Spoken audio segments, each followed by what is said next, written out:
បាទជំរាបសួរបងប្អូនទាំងអស់គ្នាបាទខ្ញុំឈ្មោះស៊ូនីតែមកនៅភូមិកញ្ចរឆ្លងខេត្តកញ្ចេះខ្ញុំបានដាំឈូកនេះរយៈពេលប្រហែលជា3ខែជាងហើយនេះឈូករយៈឈូកចំនួនផ្ទៃដីបាន3ហាត់កន្លះហ្នឹងហើយពីដំបូងយើងដាំកូនយើងយកកូនមកដាំហើយអូវេទនានឹងការថែទាំនឹងដិតដល់មែនតើហ្មងដល់បានដល់ថ្នាក់ហ្នឹងចង់និយាយថាពេលបាញ់ថ្នាំបាញ់អីយើងបាញ់ថ្នាំច្រើនណាស់ថែទាំវាឲ្យបានចិត្តដិតមែនតើបានឈូកយើងបានល្អបានខ្ញុំឈូកនេះជួនកាលខ្ញុំលក់ពេលខ្លះមានឈ្មោះមកទិញក្នុងខេត្តផងខ្ញុំអាចយកទៅពេញខ្លួនឯងដែរអញ្ចឹងណាយកគ្រាប់ឈូកទៅហ្មងមិនយកឈូកខ្ចីទេយកឈូកចាស់គ្រាប់ឈូកហ្នឹងគឺឈូកចាស់ខ្ញុំបេះឈូកខ្លួនឯងខ្ញុំបេះឈូកទៅខ្ញុំវាយយកចេញជាគ្រាប់ទៅហើយខ្ញុំយកទៅលក់ដូរនៅពេញមានការឈូកមានគេមកសុំទិញយើងតាមនឹងដែរខេត្តកញ្ចេះមានគេមកទិញហ្នឹងគឺលក្ខណៈអ្នកបោះដុំមកខេត្តកញ្ចេះមកសុំទិញដល់យើងនឹងដែរជួលកម្មករក្នុងមួយថ្ងៃ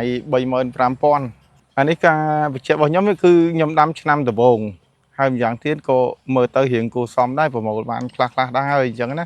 បាទហ្នឹងហើយសូមអរគុណទាំងអស់គ្នាហើយជាបរិវត្តបាទត្រូវការដាំឈូកដាំអីក៏បានដែរក៏ខ្ញុំក៏មានទីកន្លែងលក់កូនលក់អីដែរបងប្អូនទាំងអស់គ្នាហ្នឹងហើយសួរបច្ចេកទេសអាចសួរបានទាំងអស់គ្នាហើយការដាំឈូកក៏មានលេខទូរស័ព្ទនៅតាមដងផ្លូវនឹងដែរកូនឈូកខ្ញុំមានលក់ទាំងអស់បាទលេខទូរស័ព្ទរបស់ខ្ញុំគឺ066 4030 កុដ730 កុដ727បានខ្ញុំសូមអរគុណហើយដល់ថ្នាក់ដឹកនាំទាំងអស់ដែលបានធ្វើផ្លូវល្អហើយដល់កសិកម្